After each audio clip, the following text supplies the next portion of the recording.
At 36 years old, I reflect on my brief marriage to Avery, who is 29. We were married for just 3 years before our relationship deteriorated, revealing her true nature. We had dated for 1 year and 4 months before deciding to marry. Early in our relationship, I shared my ambition to start my own business. To achieve this goal, I worked tirelessly, juggling a part-time job alongside my full-time job. The earnings from my day job covered my rent, bills, and groceries, while the income from my part-time job went into funding my business venture. Avery, on the other hand, worked as a sales manager at a retail store, leading me to assume she had some insight into running a business. Initially, she was quite supportive of my entrepreneurial aspirations and even encouraged me to work harder to expand the business. However, after we got married, her enthusiasm waned. She began to show less interest in the business and would sometimes playfully suggest that I focus on other important matters if the business wasn't progressing as I had hoped. Despite her remarks, I remained determined to pursue my dream, believing it was achievable. Fast forward to the first year of our marriage. After numerous meetings and much persuasion, I received a significant opportunity when one of my wealthy friends offered to invest in my business. Avery and I were ecstatic about this breakthrough, and she feigned support, encouraging me to stay focused and get things done. My business was a small logistics company, a dream I had cherished for a long time. I firmly believed that with proper management and sufficient funding, my logistics company had the potential to become one of the largest firms in our state.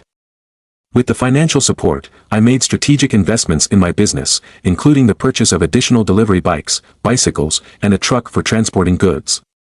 The expansion of our bike fleet led to a significant boost in business, resulting in increased earnings. I also allocated some funds towards marketing and signage, which proved to be a wise decision as it yielded positive results.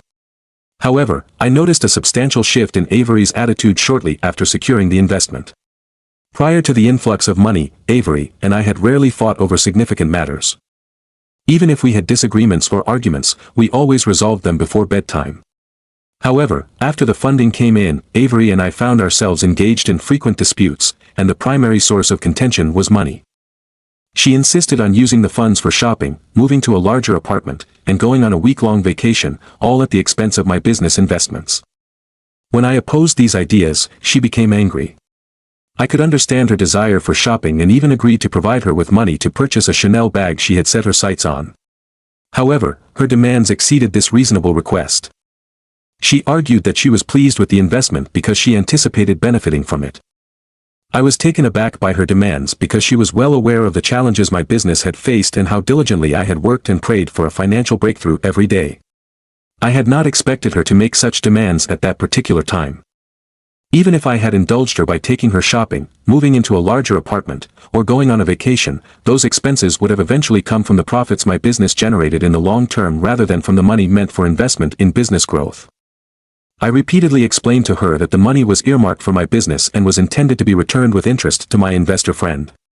However, all my explanations fell on deaf ears, and she persisted in her incessant demands. She began to label me as selfish and accused me of trying to claim all the money my friend had provided even though I hadn't earned it. When her words failed to sway me as she had hoped, she resorted to emotional tactics, crying throughout the night. Our arguments continued for the entire week, and when I could no longer endure it, I reluctantly agreed to take her shopping with a budget in mind just to restore peace. Afterward, I invested the remaining money into my business, making this concession for Avery's sake because I loved her even in her moments of insensitivity. As I mentioned earlier, with the addition of more bikes and bicycles for deliveries, my business flourished, allowing us to expand our coverage to new areas. It reached a point where I decided to resign from both my main and part-time jobs to dedicate more time and effort to my business. I went to great lengths to ensure its growth to the next level, and the income one generated each month covered my portion of the rent and bills, with the remainder used to repay the loans I owed. Around 2 months after my business began to do better, Avery stopped chipping in for our household expenses. She said I was making good money now and could handle the household finances like a man. She also mentioned that she was tired of splitting expenses evenly when I earned more than twice her monthly salary. Initially, I thought she was kidding, but when she refused to contribute to rent and other bills that month, I realized she wasn't joking.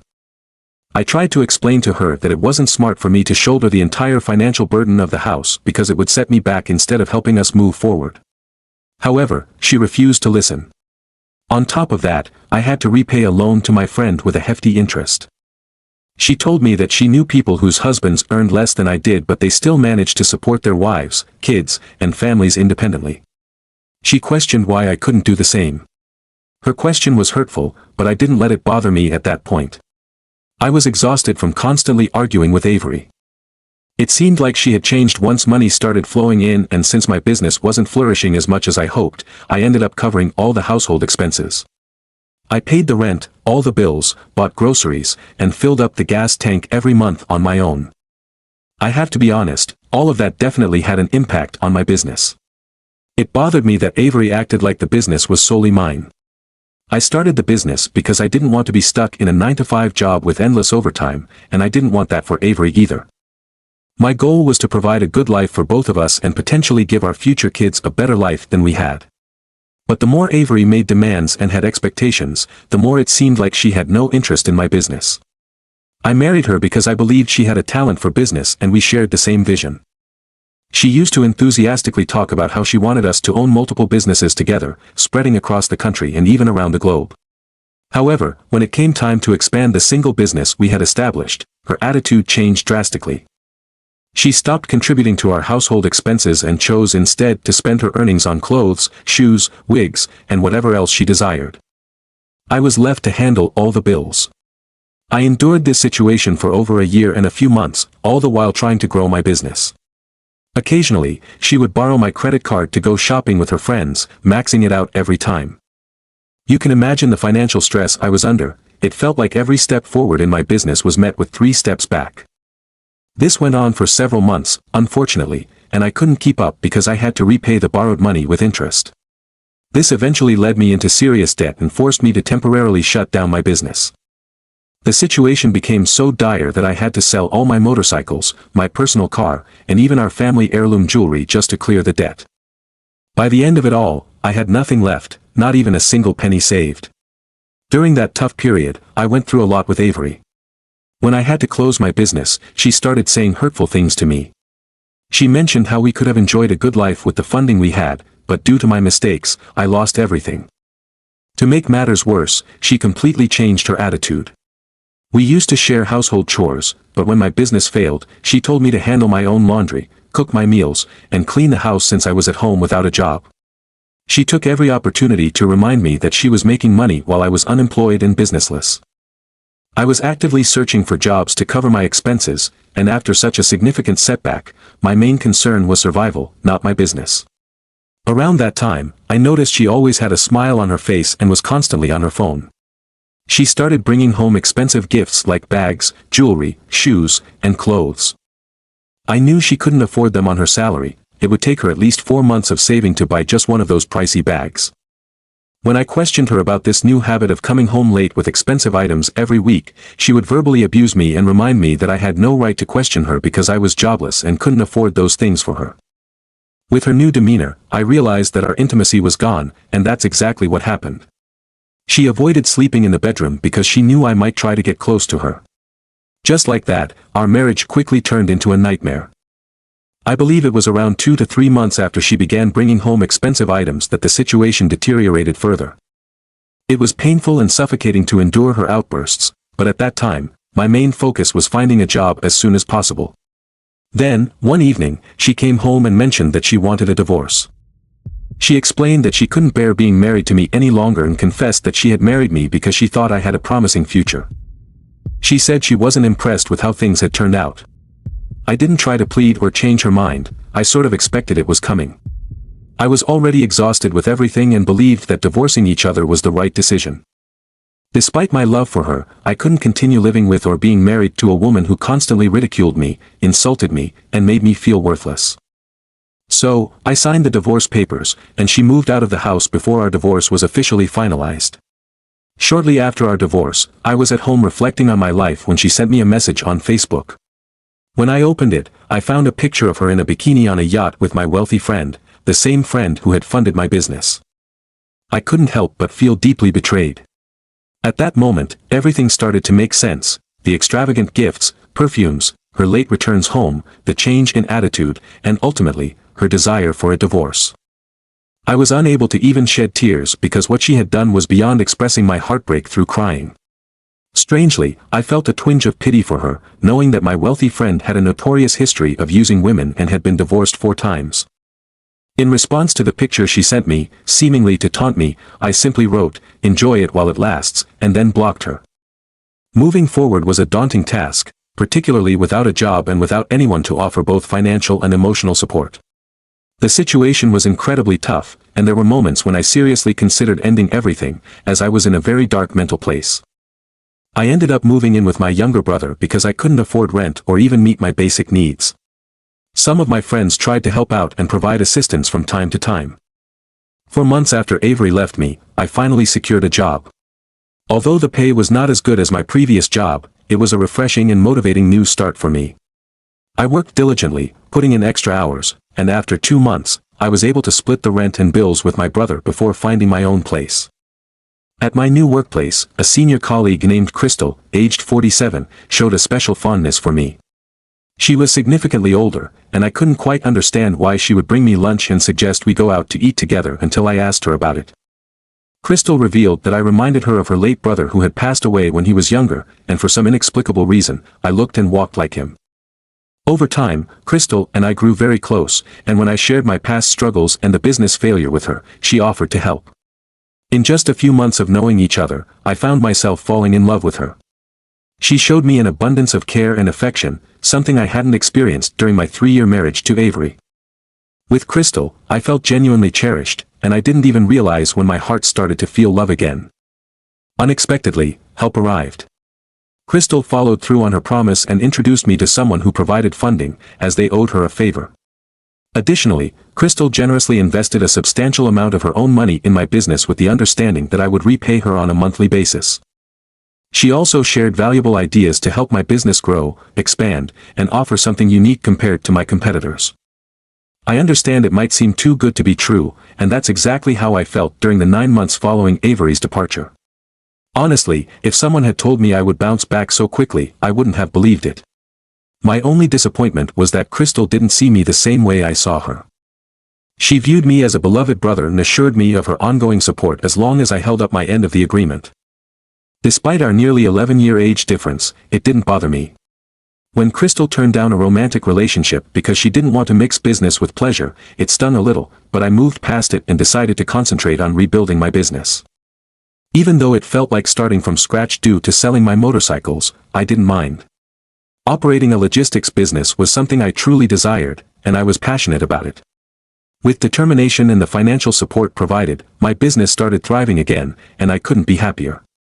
Just 3 weeks ago, 1 year after Avery and I got divorced, I got a call from Avery. She expressed a desire to meet with me. I figured she might have heard about my recent success and wanted to see it for herself, so I agreed to the meeting. I invited her to visit my company's location to show her how well things were going, partly as a way to make a point. When she arrived, she looked noticeably thinner and didn't give off the impression of a wealthy man's wife. Deep down, I wanted to ask if everything was okay, but I refrained. My main goal was to demonstrate that I was thriving even better than before, and I'm pretty sure she got the message. However, that's not the issue now. The problem is that she called me again yesterday and asked if I would consider taking her back because she was facing difficulties with her new husband. Thank you to everyone for your comments. I'll address some of the common questions raised in my original post. First, no, I have no intentions of reconciling with her. I posted this here solely to gather your opinions, which I have received. Some of you have asked if I knew Avery well enough before marrying her. The thing is, I believed I knew her, and during our dating period, she never displayed any of these behaviors. She never spoke disrespectfully to me or ridiculed my business. When I mentioned it was like the Avery I dated and the Avery I married were 2 different people, I wasn't exaggerating. I've taken the advice given to me and decided to cut ties with her immediately. My business is my top priority now, and I can't afford to repeat the same mistake. However, I met with her 2 days ago, and this time her face was covered in bruises. She expressed profound regret for divorcing me, acknowledging that even when I had little money, I treated her exceptionally well and made her feel like royalty. She sincerely apologized for leaving me and admitted her mistake. She then explained that she wanted to leave her current husband because he was physically abusing her, and she couldn't take legal action against him due to his extreme wealth. She was also afraid of losing all the benefits he provided for her. Additionally, she revealed that she was unemployed and that her husband prevented her from working since he supplied everything she needed, which made her feel suffocated and trapped. She bitterly complained about his infidelity and how he brought different women home daily without considering her feelings.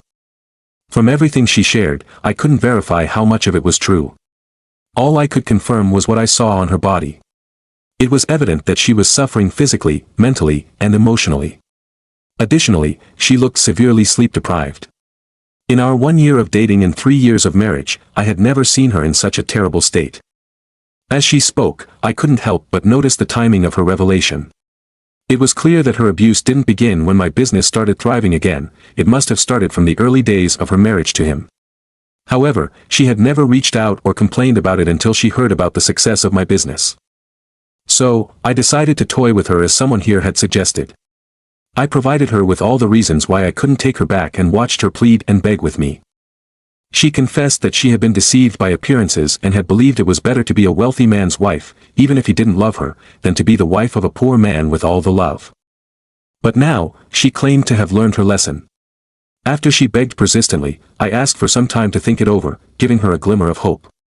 I couldn't wait to extinguish that hope and make her experience the same pain I'd endured.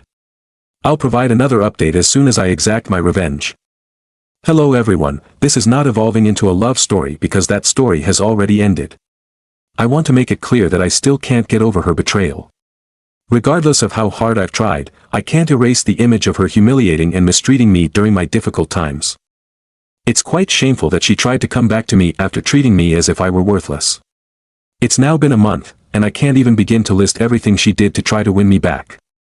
She even went so far as to share graphic photos at my request, and we've been chatting consistently since I told her I would think about it. It's almost like she handed herself to me on a silver platter. All I needed was 1 month, and she made it incredibly easy. Throughout that time, she did everything I asked of her. To really surprise her and string her along, I even gave her a kiss on the cheek, and she couldn't stop smiling and waving as she walked to her car that day.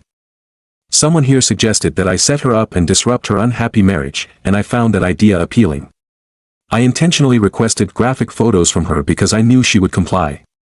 After all, desperate situations call for desperate measures. So, after accumulating enough graphic pictures, I collected our chat messages in which we discussed her divorce plans and all the negative things she had said about her husband. I unblocked my friend and sent him all those photos and chat screenshots. Along with them, I left a message saying, "Helping you avoid a disaster, buddy." I waited for him to read the message, and as soon as he did, I received a call from Avery. She was crying and breathing heavily on the phone. When she could finally speak, she informed me that her husband had kicked her out of their house and seized everything he had bought for her because, in his words, she came with nothing, so she should leave with nothing. After crying and collecting herself, she mentioned she was on her way to my place to officially be together as we had planned. I took the opportunity to confess that I was the one who had sent everything to her husband and that we could never be together because she didn't deserve any love. When she heard that, she cried even more and pleaded with me not to do that to her, but I had already done it. I warned her not to show up at my place or company, or I would have her arrested. Following that, I blocked her contact, and I can only imagine the heartbreak she must be experiencing right now. It was quite audacious of her to think she could have it all. I can't thank all of you enough. Your advice and suggestions were invaluable, and I wouldn't have been able to repay her so satisfyingly without your help. Alright, that was an enjoyable story. Now, let's move on to another exciting one. Stay tuned, and let's dive into story 2. Around a year ago, while I was working offshore, my wife began an affair with a married coworker. I only discovered this betrayal after I returned home and subsequently lost my job. It almost feels like I stayed with her because I was afraid of facing unemployment alone. Most of my family members have either passed away or are out of contact, and over the years, I've gradually lost all my close friends due to my job, which keeps me on the rig for months at a time. I acknowledge that I bear some responsibility for staying with her after she cheated on me the first time. Just 2 weeks ago, I caught her cheating on me once more, which prompted me to serve her with divorce papers. To provide a comprehensive picture, let's rewind to about a year ago when she first cheated. At that time, I was dealing with significant financial hardships due to being unemployed. It was during the oil crisis in 2018, and I was working in the oil and gas industry offshore. When jobs became scarce, our savings quickly diminished, primarily because my wife spent money recklessly. While I did have some savings, I used them for the down payment on our house. She had a decent job, but I was the primary breadwinner. If you're familiar with oil rig jobs, you know mine was incredibly stressful, dangerous, and required me to stay offshore for months with only a few weeks off. I lost my job, and because all my experience was in offshore positions, I couldn't find any other work. Employers weren't hiring, and this was a significant blow for me. I had been working since I was 16 and had never gone a month without a job, so I felt devastated after 5 months of unsuccessful job hunting.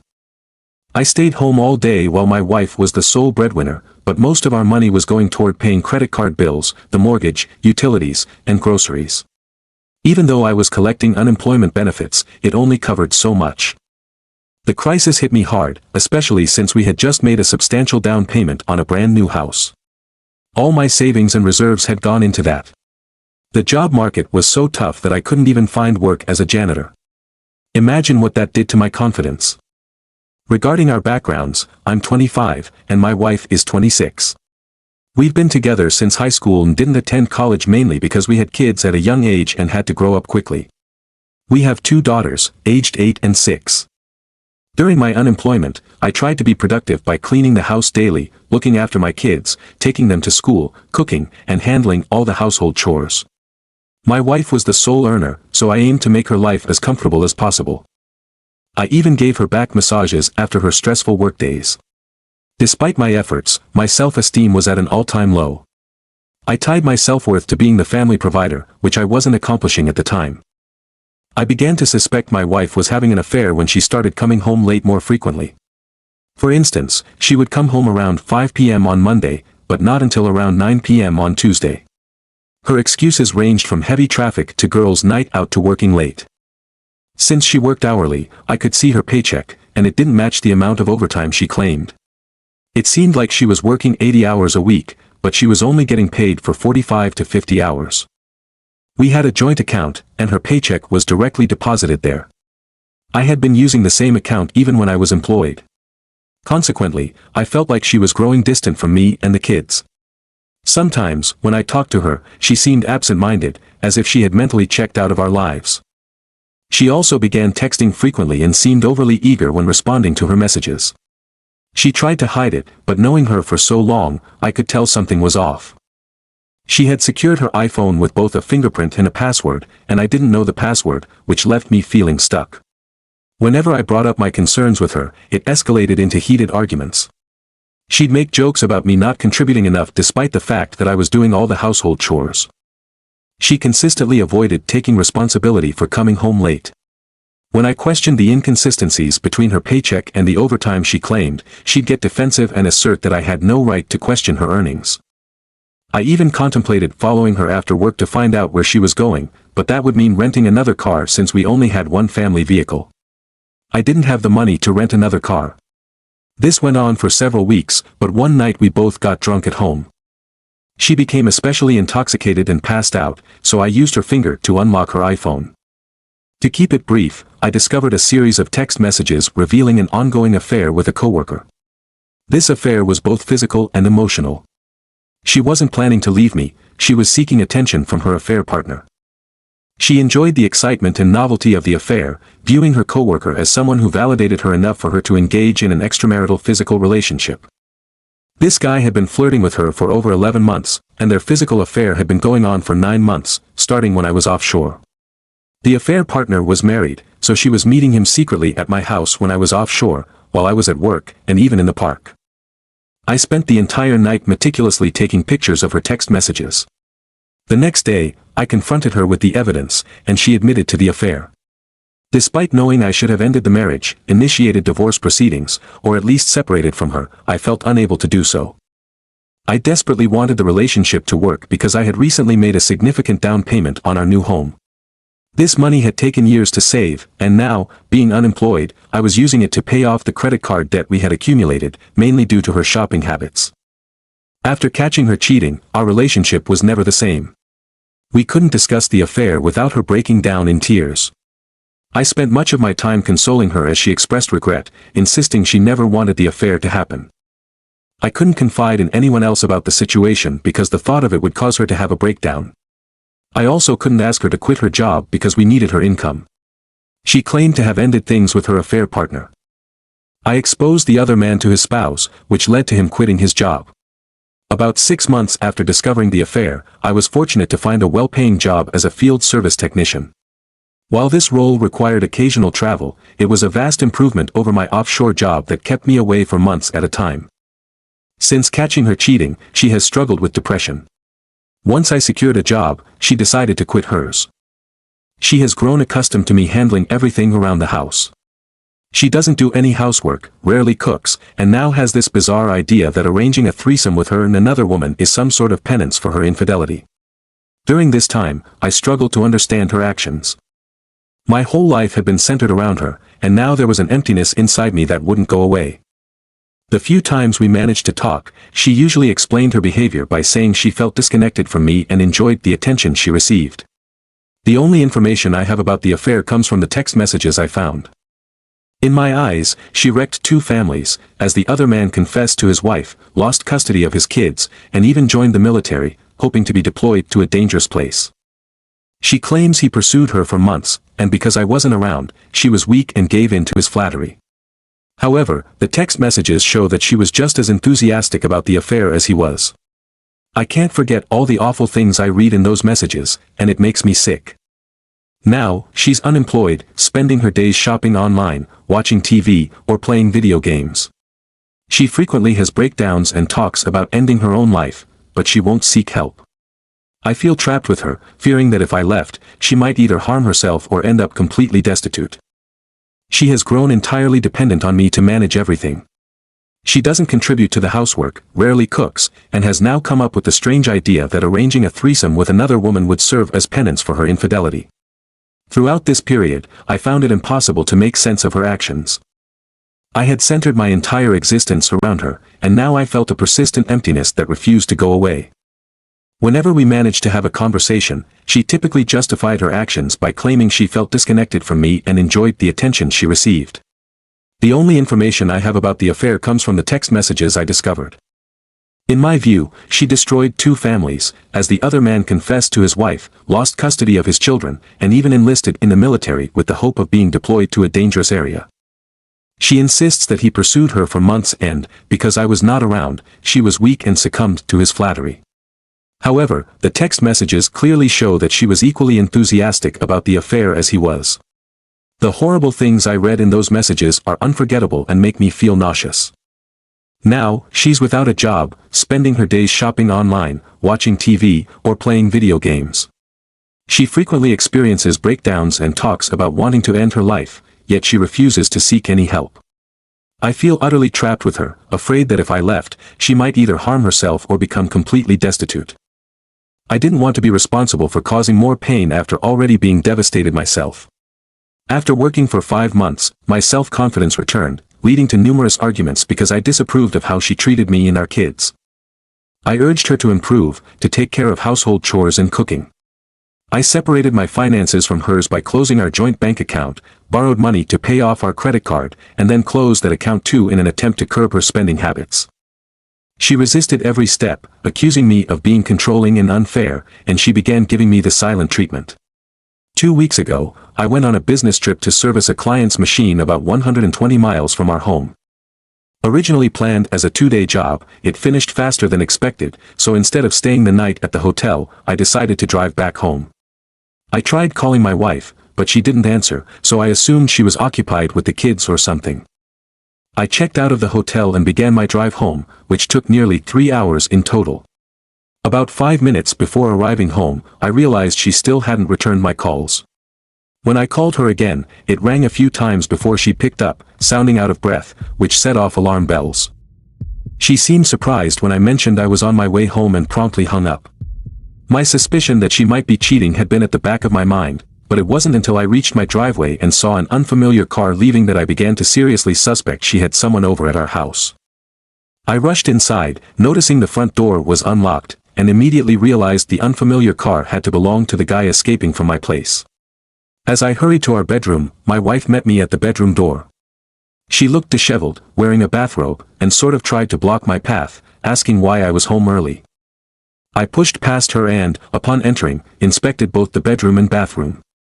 I found used condoms and an unpleasant odor in the bedroom, and the bed was messy. At this point, there was no need for her to admit anything, my expression must have said it all. She quickly said, "I can explain." I inquired about the kids, and she told me she dropped them off at her friend's house. In that moment, I couldn't fathom that she had cheated on me again. She had sent my children away so she could be with another man in our bed. This time, I had enough self-respect not to fall for her tears. She was acting promiscuous and manipulative. I informed her of my decision to get a divorce and told her she didn't need to explain anything. She kept apologizing, saying she wouldn't do it again. D-Day occurred 2 weeks ago, and I've already served her with divorce papers. I possess evidence of her infidelity and her unfitness as a mother, so she can't turn that around on me. My plan is to use this against her to gain full custody of my kids because she truly isn't a suitable mother. It's astonishing that I supported her through her cheating on me. Instead, I should have been the one who needed support, but due to my insecurity as a man, I failed to realize it. Don't forget to subscribe, like, and click on the little bell icon for notifications of new stories.